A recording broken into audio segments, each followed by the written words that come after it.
Zee 24 तास एक पाऊल पुढे। राज्यात निवासी डॉक्टरांचा संप सुरू असल्यामुळे रुग्णांचे अतोनात हाल होत आहेत। हायकोर्टाच्या आदेशानंतरही मार्डचे डॉक्टर संपाच्या भूमिकेवर ठाम आहेत। आता कारवाईचा इशारा दिल्यानंतर तरी संप मिटणार का, याकडे रुग्णांचं लक्ष आहे।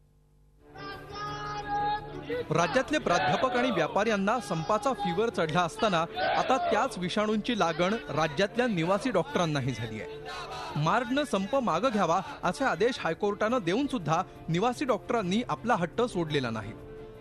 माझ्यामध्ये तेवढे हाल होत नसावेत, पण सरकार मुद्दाम आमचा संप दाबण्यासाठी व आमचा मालबंद दाबण्यासाठी हे प्रयत्न चालू आहेत। आणि जर खरंच असं होत असेल याचा मी आढावा घेईल व जर खरंच असं होत असेल तर इमर्जन्सी सर्व्हिसेस आणि ओपीडी पॅरलल ओपीडी चालू करण्याचा उद्यापासून आमचा निर्धार आहे।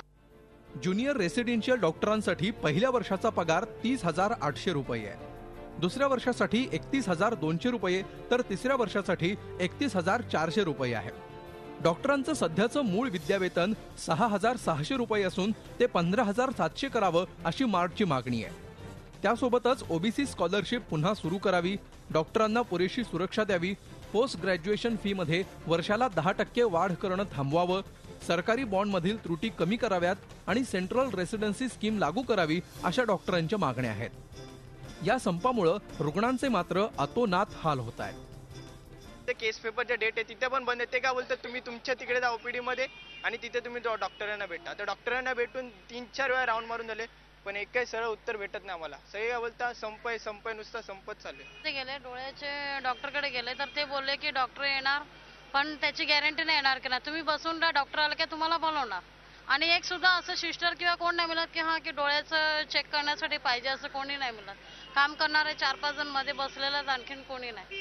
आणि का पेपर सुद्धा मागितले, पेपर नाही देणार, बंद आहे। गुरुवारी सकाळपर्यंत संप मागे न घेतल्यास एस्मा अंतर्गत कारवाईचा इशारा सरकारनं दिलाय। त्याचबरोबर संपात सहभागी असलेल्या निवासी डॉक्टरांनी हॉस्टेल्सच्या खोल्या रिकाम्या कराव्यात अशी नोटीसही राज्य सरकारतर्फे लावण्यात आली आहे। डॉक्टरांना झालेल्या या संपाचा फीवर आता कधी उतरतो, त्यावर ऑक्सिजनवर असलेल्या सामान्यांना कधी दिलासा मिळतो याचं उत्तर अवलंबून आहे। दीपाली जगतापसह bureau report, Zee media, Mumbai. Zee 24 तास एक पाऊल पुढे।